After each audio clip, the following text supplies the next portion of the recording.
하나님은 나의 피난처요 반석이십니다. 이렇게 고백을 하는데, 반석이라고 하는 것이 산만한, 아주 통째로 산만한 그 바위를 반석이라고 말을 하거든요. 그러니까 산덩어리만한 바위가 움직일 까닭이 없죠. 그래서 하나님은 나의 흔들리지 않는 반석이십니다. 이렇게 고백을 했습니다. 우리가 지금 찬양 가운데 큰 바위에 숨기시고 이 반석이 되신 하나님께 우리를 이렇게 숨겨 놓으신다는 거죠. 문제와 어려움 가운데서 큰 바위 되신 반석이신 하나님 품에 우리를 숨겨 놓으신다, 그런 것입니다. 오늘 반석이신 하나님 품 안에서 놀라운 위로를 경험하시는 여러분과 제가 되시기를 주님의 이름으로 축원합니다. 아멘. 우리 찬송을 한 장만 더 했으면 좋겠습니다. 90장 찬송입니다. 90장 자리에 들어가셔도 되겠습니다. 오늘 우리에게 주시는 하나님의 말씀, 우리 본문의 말씀은 창세기 4장이 되겠습니다. 구약성경 창세기 4장 4장 2절로부터 말씀 우리 함께 보겠습니다.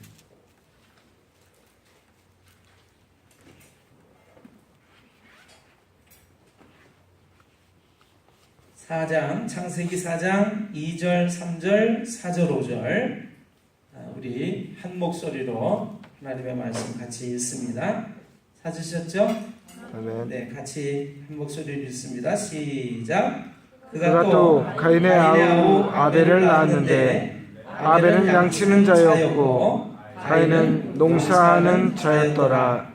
세월이 지난 후에 가인은 땅의 소산으로 제물을 삼아 여호와께 드렸고 아벨은 자기도 왕의 첫 새끼와 그 기름으로 드렸더니 여호와께서 아벨과 그의 제물은 받으셨으나 가인과 그의 제물은 받지 아니하신지라. 아멘. 우리 4절과 5절을 조금만 더 보겠습니다. 제가 다시 읽습니다. 아벨은 자기도 양의 첫 새끼와 그 기름으로 드렸더니 여호와께서 아벨과 그의 제물은 받으셨으나 가인과 그의 제물은 받지 아니하신지라. 여호와께서 아벨과 그의 제물은 받으셨으나 가인과 그의 제물은 받지 아니하신지라. 아멘. 여러분, 얼마 전에 제가 우리 시편의 말씀, 시편 119편의 말씀을 읽으면서 여러분과 함께 읽기도 하고요. 제가 이렇게 말씀드린 적이 있습니다. 내 눈을 열어서 주의 말씀에서 놀라운 것을 보게 하소서. 내 눈을 열어서 주의 말씀에서 놀라운 것을 보게 하소서. 하나님의 말씀을 이렇게 읽어나가는데요. 읽어나가다가 어느 순간에 평소에 읽고 또 읽었던 말씀인데 이런 말씀이 있네 하고 눈에 띄는 적이 있습니다. 하나님께서 우리의 눈을 열어주실 때 보이지 않았던 하나님의 말씀의 놀라운 비밀들이 보여지게 되고요. 깨달아지게 되고, 그리고 그 깨달아진 대로 내 마음속에 감동이 오고요. 기쁨이 오고요.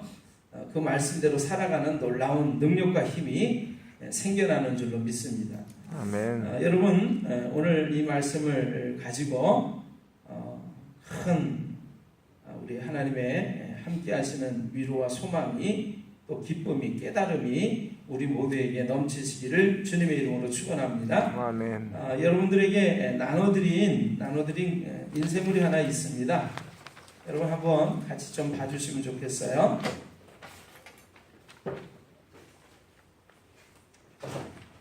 인쇄물 보시면요, 상처를 보듬어 줄 수 있는 자가 지도자 이렇게 되어 있습니다.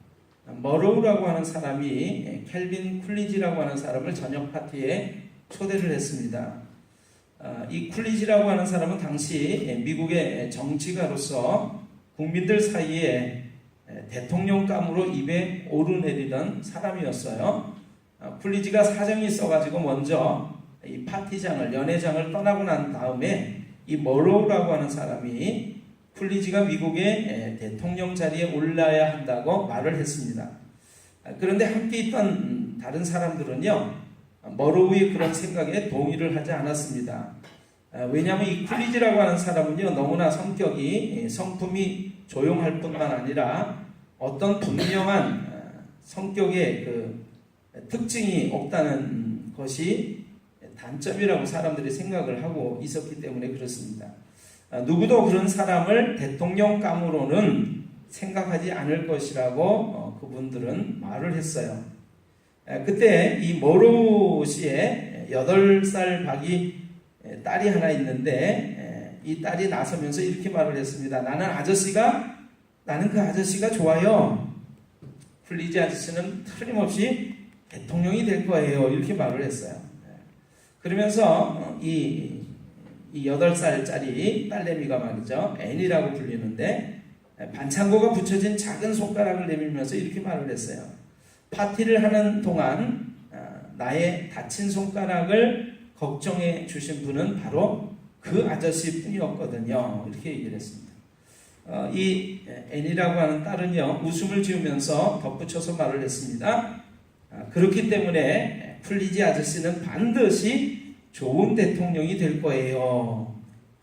이 어린 앤의 말대로 켈빈 쿨리지는요, 미국의 제30대 대통령이 됐습니다. 이 켈빈 쿨리지 대통령이 자기 고향 마을 사람들을 백악관으로 초청을 했습니다. 근데 이 초대를 받은 고향 사람들이요, 백악관 식탁에서 굉장히 이제 규모가 있고 뭔가 격식이 차려진 식탁 자리잖아요. 그래서 거기선 도대체 어떻게 밥을 먹어야 되는가라고 하는 그 매너를 몰라가지고 고민에 빠졌습니다. 그때 한 사람이 대통령이 하는 대로만 따라하면 돼, 이렇게 얘기를 했어요. 그랬더니 이 생각이 그럭저럭 성공을 거두게 됐습니다. 대통령이 하는 대로만 따라하니까 아무런 문제가 생기지 않은 것이죠. 근데 식사가 끝나갈 무렵에 커피가 나오자 이 대통령은요, 자신의 커피를 커피 받침 접시에다가 붓는 것이었어요. 손님들은 슬금슬금 눈치를 보면서 그것을 따라했습니다. 대통령은 거기에다가 설탕과 크림을 탔어요. 손님들도 그대로 했습니다. 쿨리지는 몸을 굽혀가지고 그 접시를 식탁 아래에 있는 고양이한테 주온 거예요.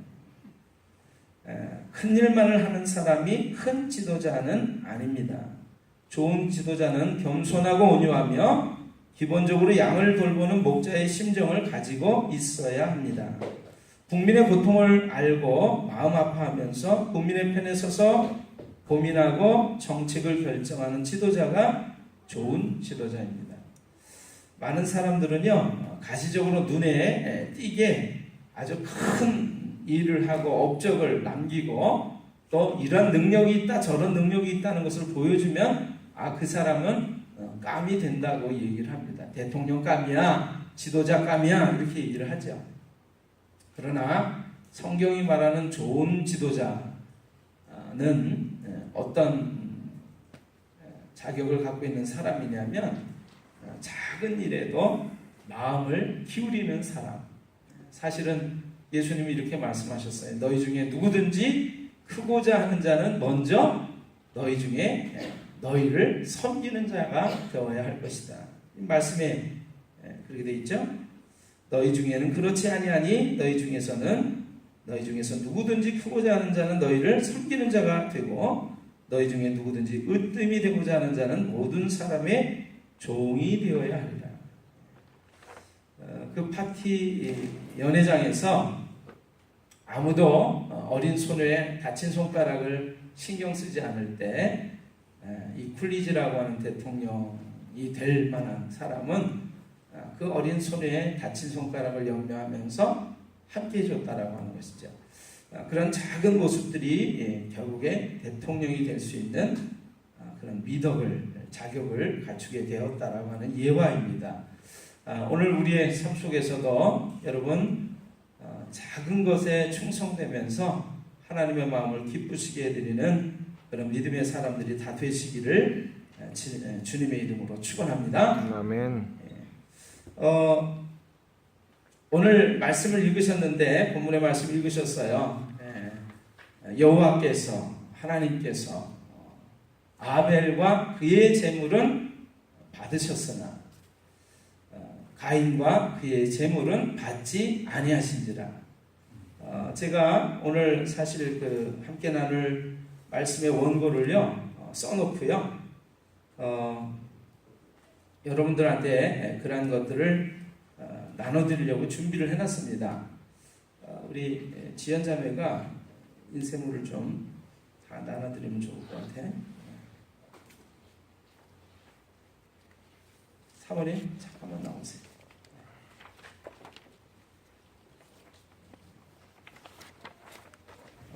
누구한테 좀 부탁을 은비자매한테 부탁 좀 하고 지연자매는 영상을 좀 띄워주세요. 샤론의 꽃 예수.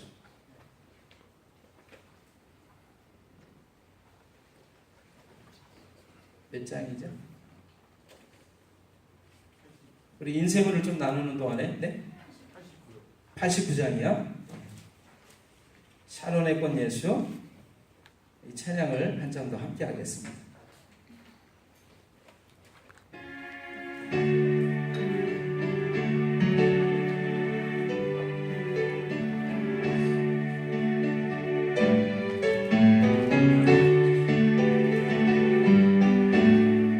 샤론의 꽃 예수.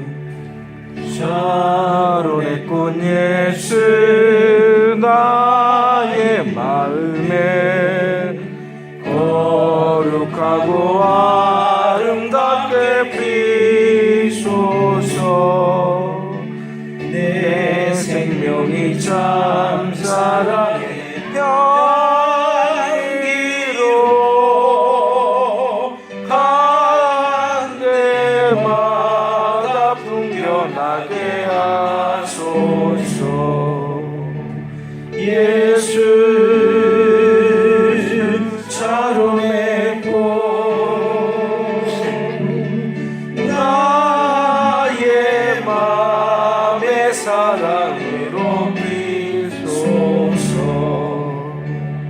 샤론의 꽃 예수 이 세상에서 어느 꽃과 비교할 수 있으랴.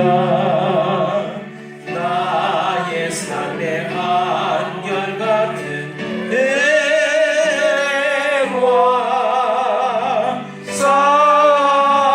사랑으로 가득하게 하소서. 예수 샤론의 꽃 나의 맘의 사랑으로 비소서. 아멘. 샤론의 꽃 예수 나의 마음에 거룩하고 아름답게 비소서. 내 생명이 참사랑의 향기로 간 데마다 풍겨나게 하소서. 오늘 그분의 아름다운 삶의 모습들이 향기가 되어서 우리가 성경을 읽으면요 얼마나 그분이 세상에서 소외되고 외롭고 고독하고 그리고 멸시받는 사람들의 삶 속에서 함께 하셨는가 하는 것을 우리가 보게 됩니다. 남들이 다 손가락질하고 함께 하지 않는 이들의 곁에서 하나님의 아들이셨던 그분이 함께 머무셨던 이야기들은 우리 마음속에 큰 위로를 주고 또 기쁨을 주는 것을 고백하지 않을 수가 없어요. 샤론의 꽃 예수 나의 마음에 늘 그러한 향기와 모습으로 풍겨나게 하소서. 오늘 우리의 고백이 됐으면 좋겠습니다. 자, 성경을 읽었는데 평소에 보지 못했던 그런 말씀이 눈에 띄면서 깨달아지는 거예요. 여러분 오늘 창세기 4장 우리 2절로부터 말씀 보셨는데 오늘 본문의 주제 말씀이기도 해요. 여호와께서 아벨과 그의 제물은 받으셨으나 가인과 그의 제물은 받지 아니하신지라. 하나님께서 여기 나오는 형제의 이름이 있습니다. 가인, 형의 이름은 가인, 동생의 이름은 아벨이죠. 근데 아벨이 드린 제사 또 제물은 하나님 받으셨다 그거예요. 그것이 이제까지 우리가 알고 있었던 성경을 읽을 때 보여졌던 부분이었습니다. 그런데 어느 날 성경을 다시금 이렇게 읽으면서 보니까 이렇게 돼 있어요. 지난주에도 제가 잠깐 말씀드렸습니다. 여호와께서 뭐를 받으셨어요? 아벨의 제물을 받으셨어요. 근데 아벨의 제물 앞에 뭐가 있어요? 아벨이라고 하는 사람이 나옵니다. 아벨. 하나님께서 아벨이라고 하는 사람을 받으셨다는 거예요. 아벨의 제물을 받으셨다 이렇게 돼 있지 않고 아벨과 그의 제물은 받으셨다 이렇게 돼 있어요. 그러니까 하나님이 우리에게 주시는 깨달음이 우리 모두에게 있게 되시기를 바라는데, 여러분 제가 나눠드린 인생을 잠깐 좀 보실까요? 우리는 다 갖고 계시죠? 아멘. 우리는 우리가 드리는 가장 좋은 것만을 하나님이 받으신다고 믿습니다. 맞나요? 아멘. 하나님이 우리가 드리는 가장 좋은 것을 받으신다고 여러분 믿으시나요? 아멘. 아멘입니다. 아멘이에요. 그런데 그것은 또한 아닙니다. 그렇지 않습니다. 라고 말씀드릴 수가 있어요.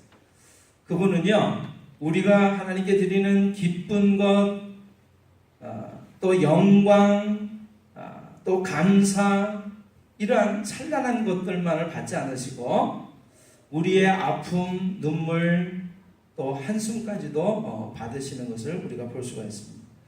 우리의 아픔과 부족함까지도 하나님이 받으시는 것을 우리가 볼 수가 있어요. 그러니까 그것은 이렇게 말할 수 있어요. 그분은 우리의 전부를 받으신다. 이렇게 말씀드릴 수 있습니다. 아벨과 그의 제물을 받으셨다라고 하는 그 구절을 통해서 하나님은 우리가 하나님께 드리는 그 제물만을 받으시는 것이 아니라 먼저 뭘 받으세요? 그 제물을 드리는 그 사람을 받으신다 그런 것입니다. 그러면 그 사람을 받으신다는 건 무슨 의미예요? 그 사람의 좋은 것만이 아니라 부족하고 모자라고 못난 것까지도 하나님이 부족하다고 말씀 안 하시고 다 받으신다는 것을 의미하는 것이죠. 그렇게 믿으시나요? 아멘. 자, 좀 보십시오. 그분은 우리의 전부를 받으십니다. 그분은 우리가 드리는 예물만을 받지 않으시고 예물을 드리는 우리를 함께 같이 받으십니다. 아니, 성경을 통해서 본다면 먼저 그분은 우리를 먼저 보시고 우리를 먼저 받으신다는 것을 볼 수가 있어요. 사람을 먼저 받으신다라고 하는 것을 우리가 알 수가 있다는 것입니다. 하나님의 말씀 우리에게 이렇게 가르쳐주고 있습니다. 아벨과 그의 제물은 받으셨으나 가인과 그의 제물은 받지 아니하셨다. 여러분, 자, 하나님은 예배를 드리는 사람, 제사를 드리는 사람, 예전에 하나님께 예배를 드리는 것을 제사를 드리는 것으로 표현할 수가 있습니다. 그래서 하나님은 예배를 드리는 사람, 즉 제사를 드리는 사람, 하나님께 제물을 드리는 사람, 예물을 드리는 사람, 그 사람을 먼저 받으신다는 것을 우리가 알 수가 있습니다. 자, 밑에 글을 한번 좀 읽어보겠습니다. 너희는 박하와 회양과 근처에 11조는 드리되 화 있을 찐저 외식하는 서기관들과 바리새인들이여 너희가 박하와 회양과 근처에 11조를 드리되. 여러분, 아주 작은 것이지만 향을 내는, 향기를 내는 그러한 것들을 하나님께 구분해서 11조를 드렸어요. 이 서기관과 바리새인들이 말이죠. 근데 그 말씀을 이 마태복음에 기록해 놨는데 이렇게 기록이 되어 있습니다. 화 있을진저 외식하는 서기관들과 바리새인들이여 너희가 박하와 회양과 근처에 11조를 드리되 율법에 더 중한 바 정의와 긍휼과 믿음은 버렸도다. 그러나 이것도 행하고 저것도 버리지 말아야 할지니라. 소경된 인도자여 하루살이는 걸러내고 약대는 삼키는도다. 화 있을진저 외식하는 서기관들과 바리새인들이여 잔과 대접의 겉은 깨끗이 하되 그 안에는 탐욕과 방탕으로 가득하게 하는도다. 소경된 바리새인아 너는 먼저 안을 깨끗이 하라. 그리하면 겉도 깨끗하리라. 자, 향재료는 들이되 본인이 그리스도의 향기를 내기는 어렵습니다. 예수님은 서기관과 바리새인들이 박하와 해양과 근처의 11조는 드리지만 그거보다 더 중요한 정의와 긍휼과 믿음은 버렸다고 질책을 하십니다. 이것도 행하고 저것도 버리지 말아야 한다고 말씀하십니다. 왜냐하면 성경에서 제사나 예물의 11조를 중시하는 이유를 우리가 알 수가 있는데 그러한 행동을 통해서 근본적으로 중요한 것을 배울 수 있기 때문에 그렇습니다. 박하와 해양과 근채는 향을 만드는 재료입니다. 향의 재료를 11조로 바치는 것은요, 바로 우리 자신이 그렇게 향기를 바라는 11조와 같은 존재가 되어서 살겠다, 또 그렇게 살아라 라고 하는 것을 말하는 것입니다. 그런데 사람들은요, 배움을 위한 방편을 목적으로 삼는 잘못을 저지르기가 쉽습니다. 배움을 위한 방편으로 하는 이 행동을 가지고 이것이 목적이 되어버리는 잘못을 저지른다라고 하는 것입니다. 모세는 이렇게 말을 했습니다. 너희가 여호와께 감사 희생을 드리려거든 뭐라고 되어 있어요? 너희가 연락되도록 드릴지며 너희가 연락되도록 드려라. 연락이라고 하는 게 기쁘시게 받으시도록 드려라 이렇게 되어 있어요. 하나님께 드리는 어떠한 예물이 있기 전에 우리 자신을 먼저 하나님이 기쁘게 받으시도록 드려라 이렇게 모세가 말을 했어요. 하나님은 친히 제물을 받으실 때 사람을 받지 않으면 그가 드린 제물도 받지 않으신다는 것을 우리가 알 수가 있습니다. 그것이 성경에 분명히 드러나 있어요. 우리가 읽은 본문의 말씀입니다. 아벨과 그의 제물은 연락하셨으나 받으셨으나 가인과 그의 제물은 연락하지 아니하신지라 기쁘게 받지 아니하신지라 라고 하는 대목이 바로 그것입니다. 우리가 전통적인 신앙행위를 할 때 예배를 드리거나 찬송을 부르거나 하나님께 감사 예물을 드리거나 이렇게 할 때 그런 행동 자체가 바로 목적이 되는 것이 아니고요. 이런 행동을 통해서 우리가 무언가를 살피면서 조심스럽게 행동을 해야 되는데 그것이 이제 하나님이 이걸 통해서 뭘 원하시는가 하는 것을 우리가 알아야 되는 것이죠. 그런데 바리새인들은요, 먼저 자신이 하나님의 은혜 가운데서 향기로운 11조의 존재가 되어야 한다라고 하는 절박함을 가지고 11조를 행했어야 하는데 단순히 내가 이런 행동을 하는 것만으로 하나님 앞에 내가 다 했다라고 생각을 했다는 거죠. 그것이 예수님이 못내 아쉽고 답답하게 여겨지셨기 때문에 이런 말씀을 하신 거예요. 화 있을진저 서기관과 바리새인들아 이러면서 너희가 그릇에 겉은 깨끗하게 하지만 속은 더럽다 이렇게 얘기를 한 것입니다. 자, 정의를 얘기할 때 이게 개정판으로 바뀌면서 의와 또 인과 신은 버렸다 이렇게 개혁판 성경은 기록을 해놓고 있어요. 그래서 의라고 하는 게 뭐냐면 정의를 얘기하는 거예요. 편협되지 아니한 올바른 것을 정의라고 말할 수 있습니다. 어느 쪽에 치우치지 않는 정의. 그 다음에 어질린이죠. 하늘과 땅 사이에 모든 피조물을 사랑하는 마음. 이게 자비와 긍휼이라고 말할 수 있습니다. 사랑이라고 말을 할 수가 있어요. 그 다음에 신은 믿을 신이에요. 믿음을 얘기하는 거죠. 신실하고요. 변치 않는 믿음. 하나님의 섭리, 하나님이 하시는 것들을 다 인정하는 삶이 믿음이 되겠습니다. 자, 그래서 의와 인과 신, 믿음과 사랑과 또 정의를 버렸다라고 예수님이 말씀하시고 있는데, 자, 여기에 의한 삶, 다시 말을 하면 하나님 앞에서 향기로운 삶을 살아라라고 얘기를 하는 것이에요. 우리가 이런 행동을 통해서 하나님이 받으신 심직한 그런 삶이 되어라라고 하는 것을 11조를 드리는 행동을 통해서, 예배를 드리는 행동을 통해서, 또 하나님께 드리는 찬송을 통해서 그러한 삶을 살아라라고 얘기를 하시는 건데, 우리는 예배 드리면 다 하는 것처럼 생각한단 말이에요. 실제적으로 더 중요한 것은 그 예배를 드리면서 내가 하나님이 받으심직한 삶의 모습으로 살아야겠구나, 그렇게 사는 것이 하나님이 나에게 원하시는 목적이구나, 예배를 드리는 목적이구나 라고 하는 것을 알아야 된다라고 하는 것입니다. 그런데 서기관과 바리새인은 어떻게 했냐면 그 목적은 내버려 두고 예배 드리는 행동, 하나님께 11조를 드리는 행동만으로 다 했다라고 생각을 했다라고 하는 거예요. 자, 그 다음 장을 보세요. 자, 정말 중요한 것을 놓치면 소경된 자요, 소경된 인도자가 될 뿐이죠.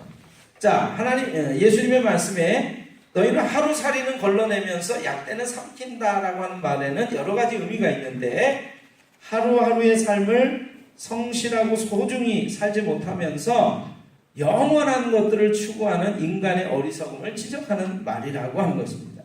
많은 신앙인들이 영생을 얻기 위해서 고군분투하면서도 정작 오늘 하루, 지금 이 순간의 소중함을 제대로 인식하지 못할 때가 많습니다. 오늘 하루, 지금 바로 이 순간의 소중함을 모르는 사람에게는요, 영원한 생명이 주어진다고 한들 그 영원한 생명은 영원한 생명으로서의 가치가 없게 되는 것이죠. 자, 이거는 어떻게 보면 그냥 좀 자조 섞인 얘기이기도 한데, 하루 한 시간도 지겨워하면서 그 시간을 죽이기 위해서 어떤 쾌락을 일삼고 하루하루의 삶이 자족하고 만족하고 감사하고 기쁨으로 넘치지 못하는 그 사람들에게 영생이라고 하는 시간은 곧 그 영원한 생명이 지옥이 될 뿐이라고 하는 것이죠. 여러분, 한 시간도 막 지루해하는 그 사람이 영원한 생명을 준들 뭐가 기쁘겠어요? 아이고, 그 지겨운 삶이, 시간이 계속된다라고 하면 그 사람은 그것이 지옥이라고 느끼겠죠. 자, 그런 이야기입니다. 자, 이것은 제 이야기이기도 하면서 다른 분의 이야기이기도 해요. 자, 오늘 이제 마지막 이야기를 드리겠습니다. 어느 날 제가 주님의 음성을 듣게 됐는데 거기 따옴표를 해놨어요. 다 보고 계신가요? 아멘. 그 두 절만 한번 같이 읽어보실까요? 같이 읽어봅니다. 시작. 비본질이 본질보다 중요하지 않다. 그러나 그 비본질이 있어야 본질을 담을 수가 있다. 네. 비본질이 본질보다 중요하지 않다. 그러나 그 비본질이 있어야 본질을 담을 수가 있다. 무슨 얘기죠? 자, 제가 이렇게 얘기합니다. 물 한 잔 주시겠어요? 물 좀 주시겠어요? 이렇게 얘기했을 때, 여러분 보세요. 컵에 담겨져 있는 이 물이 본질이고요, 이 컵이 비본질이라는 거예요. 자, 제가 목이 말라서 여러분들의 물 좀 주세요 이렇게 얘기했어요. 물을 컵에 담아왔잖아요. 그렇죠? 제가 목말라서 마시려고 하는 이 물이 중요한 본질이라는 거예요. 자, 이해되시죠? 컵은 비본질이라는 거예요. 컵에 안 담그고 컵에 담지 않고 바가지에 물 떠오면 제가 물 마실 수가 없습니까? 마실 수 있습니다. 중요한 것은 물이라는 거예요. 물을 필요로 하는데 물을 가지고 오는 것이 중요하죠. 자, 목이 말라서 물을 좀 달라고 했는데 아무리 예쁜 컵을 가지고 온다고 한들 그 컵에 물이 담겨져 있지 않다고 한다면, 정작 물이 없다고 한다면 가장 중요한 것을 잃어버리고 마는 것과 같습니다. 그러나 제가 주님의 음성을 들을 때는 이렇게 들려왔었어요. 처음에. 그러나 여러분, 여기가 중요한 게 물인데 그 물을 어떻게 나한테 가지고 올 수 있습니까? 컵이 없이는, 담을 그릇이 없이는, 비본질이 없이는 본질을 담아가지고 올 수가 없는 것이지요. 자, 제가 주님 앞에 가지고 있는 생각이 이런 것이었어요. 본질이 중요하지, 그런 생각 가지고 있었습니다. 여러분, 예배를 드리는 사람이 중요한 것이지 예배를 드리는 장소가 뭐가 중요한 것인가? 집에서 예배를 드리나, 예배당에 와서, 교회에 와서 예배를 드리나, 예배를 드리는 그 자체가 중요한 것이지 장소가 뭐가 중요한가? 여러분, 맞나요? 틀리나요? 대답 좀 해보세요. 예배를 드리는 게 더 중요해요? 예배를 드리는 장소가 중요해요? 예배를 드리는 게 예배를 드리는 것이 더 중요하죠. 그래서 우리가 화장실에 가서 예배 드립니다. 예배 잘 드릴 수 있을까요? 예배 드리는 게 중요하잖아요. 그런데 그래서 우리가 화장실 가서 예배 드린다고요. 그럼 예배 잘 드릴 수 있습니까? 아니요. 왜 그러죠? 제가 옛날에 그 얘기 드렸어요. 똑같은 사람인데요. 예비 군복을 입혀놓잖아요. 그 아무 데서나 볼일 보고요. 막 욕하고 담배 피고 막 담배 꽁초 버리고 그런단 말이에요. 근데 똑같은 사람인데 양복을 딱 입혀놓잖아요. 아무 데 가서 볼일 안 봐요. 말도 조심조심 가려서 해요. 그러니까 그거 보면서 어떤 생각이 드냐면 본질이 중요하긴 한데 사람이 더 중요하긴 한데 그 본질을 가지고 있는, 담고 있는 비본질도 굉장히 중요한 거구나. 어떤 때는 비본질이 본질을 바꾸어 놓기도 하는구나 라고 하는 것이었어요. 저는 건축을 전공을 했기 때문에 그냥 건물이 좀 허름하면 어때? 예배 잘 드리면 되지. 예배를 드리는 그 사람의 마음이 중요한 거지 라고 생각을 했어요. 그래서 제 마음속에 난 예배당 건축을 하지 않겠다라고 생각을 했습니다.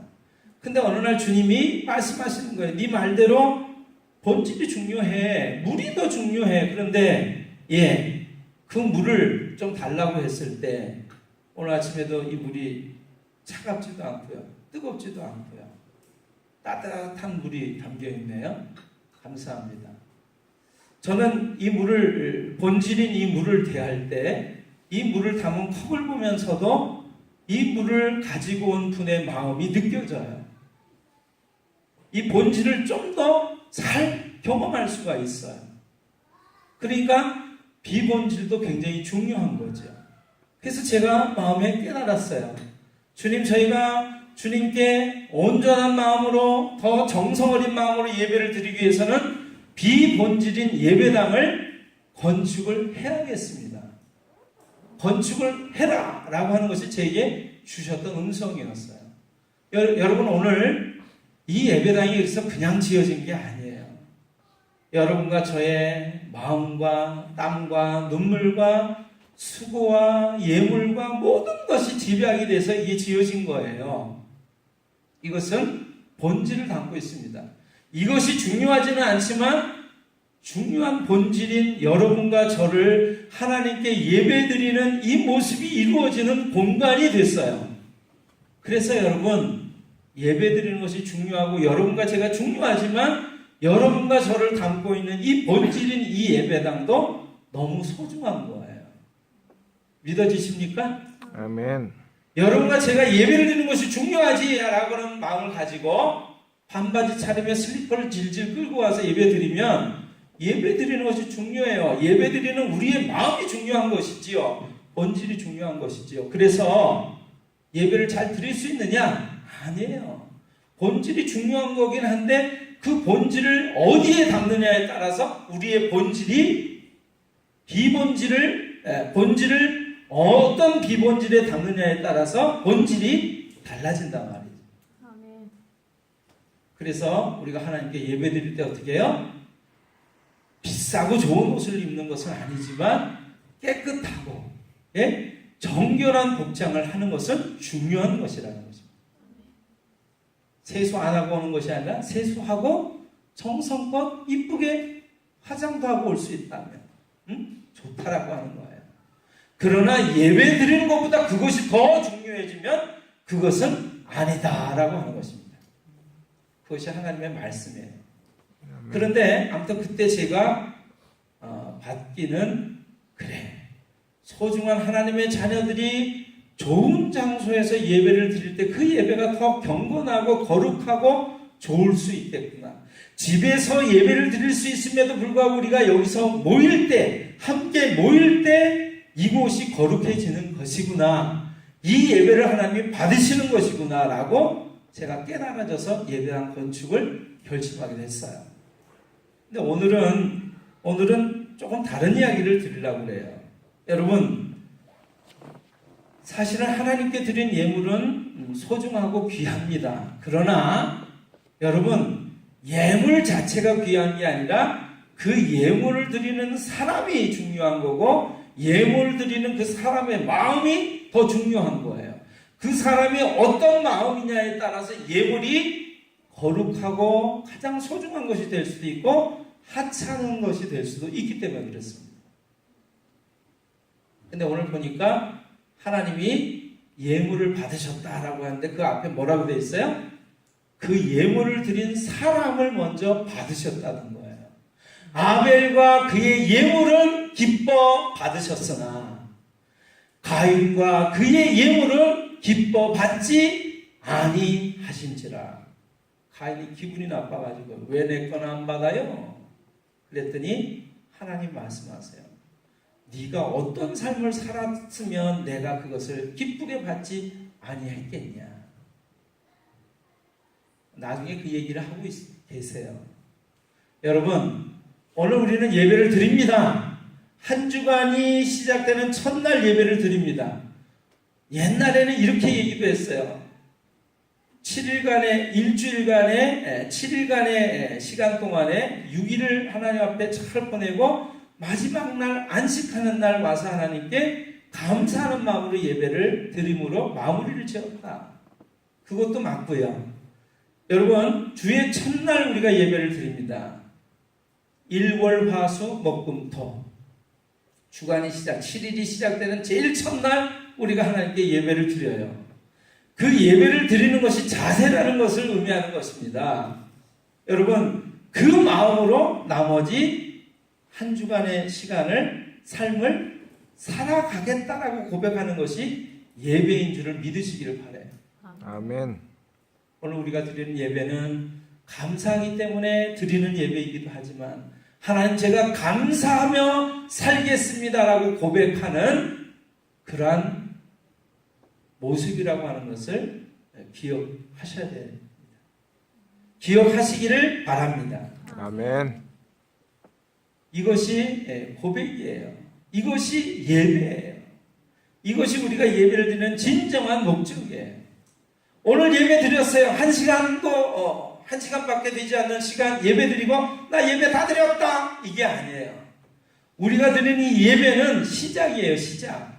예배당을 나가는 순간 우리의 예배는 계속해서 이어지는 거예요. 어떤 모습으로 이어져요? 하나님께서 기뻐 받으시는 삶의 모습으로 향기로 이어져야 되는 줄로 믿습니다. 아멘. 예배를 드리는 사람은 그래서 나가서 정직하게 살아야 하는 거예요. 최선을 다해서 살아야 하는 거예요. 하나님의 말씀대로 살아야 하는 것입니다. 아멘. 그것이 예배예요.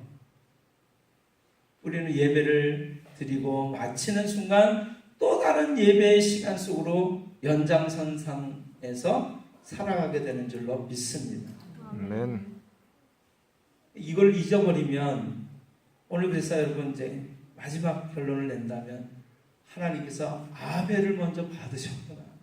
그의 마음을 먼저 받으셨구나. 그의 삶의 모습을 먼저 받으셨구나. 제가 이 짧은 구절을 읽는데 아벨과 그의 재물은 기뻐 받으셨으나 내가 그런 삶을 살아야겠구나.